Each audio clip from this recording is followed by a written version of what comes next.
बरेचसे लोक या मतदारसंघाचे जे आमदार आहे, जेव्हा ओबीसी येते आणि दुसरे मतदारसंघामध्ये जाऊन अजितदादांवर टीका करते आणि सांगते असे 56 अजितदादांना मी जेबमध्ये घेऊन फिरतो आणि इकडचे आमदारचे मिस्टर म्हणतात की मी अजितदादाचा राईट हँड आहे आणि लेफ्ट हँड आहे।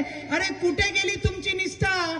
जेव्हा ओबीसी अमरावतीत येते आणि त्याच्या अगोदर दुसरी ठिकाणून ललकार देते की अजितदादा सारखे 56 माझे जेबीत घेऊन फिरते, तर आमदार मॅडमला आणि त्यांच्या मिस्टरांना, आमच्या काका काकूंना माझा प्रश्न आहे, अरे तुमची निष्ठा कुठे गेली?